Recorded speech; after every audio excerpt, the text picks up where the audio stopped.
exercices de la leçon numéro 39 sont très diversifiés. Dans cette vidéo, nous allons voir comment travailler l'exercice numéro 43. En fait, cet exercice est le même au niveau des notes que l'exercice numéro 41. Par contre, au lieu de se jouer avec des coups de coude, vous allez le jouer legato, c'est-à-dire avec un archet continu sans arrêter entre les notes. Vous avez déjà joué legato dans le morceau numéro 4, si vous vous souvenez bien.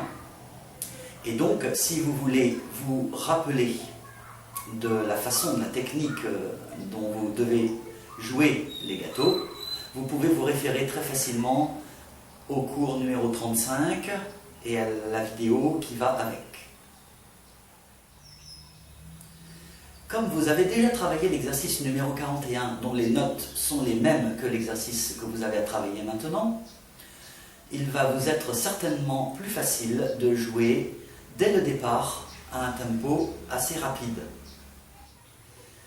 Je vous rappelle deux points importants lorsque l'on joue avec un archet continu, c'est-à-dire legato.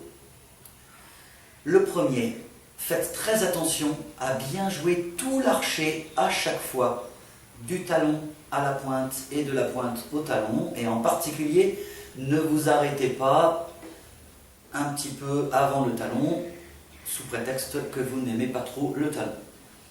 Le deuxième point, c'est veillez bien à être ensemble, à jouer avec les bips du métronome. Ne vous décalez pas.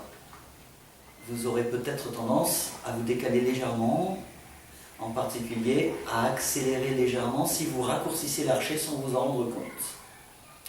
Donc, bien tout l'archet et bien en rythme avec le métronome.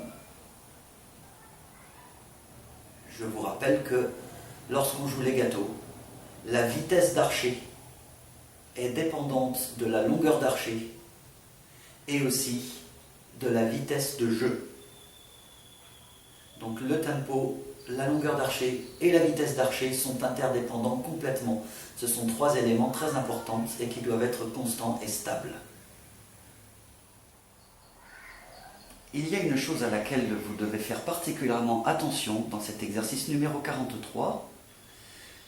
Ce sont, lorsque vous jouerez legato, les moments où vous passez du deuxième doigt à la corde à vide et les moments où vous passez du troisième doigt au premier doigt. À ce moment-là, veillez bien à ce que les deux doigts s'enlèvent à la fois, comme ceci, pour le deuxième doigt à la corde à vide.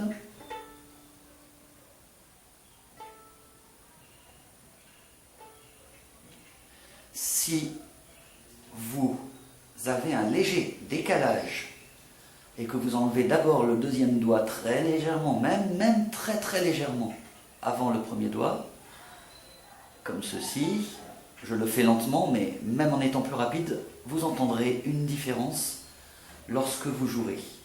Soit vous entendrez le si, premier doigt, légèrement avant de changer de coup d'archet, soit vous entendrez le si légèrement après, mais vous l'entendrez. Et donc ce sera une erreur. Donc voici par exemple un décalage.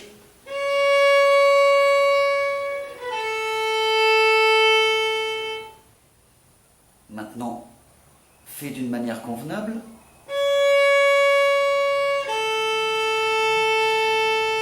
Je le recommence.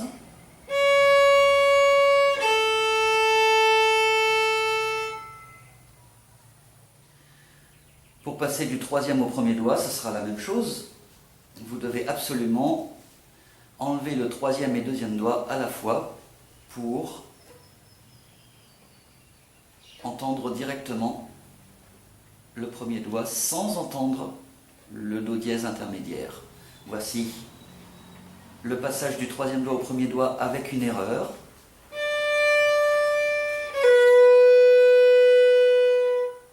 Je le refais.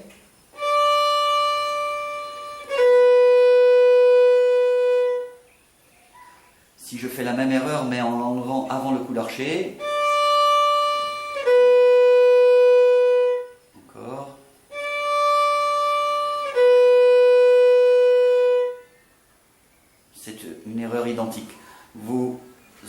très bien cette note intermédiaire, et pourtant vous voyez que j'enlève quand même les doigts très rapidement.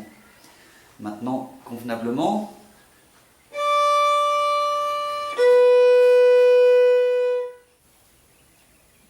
Voici l'exercice numéro 43 en legato au tempo final auquel vous devez pouvoir le jouer.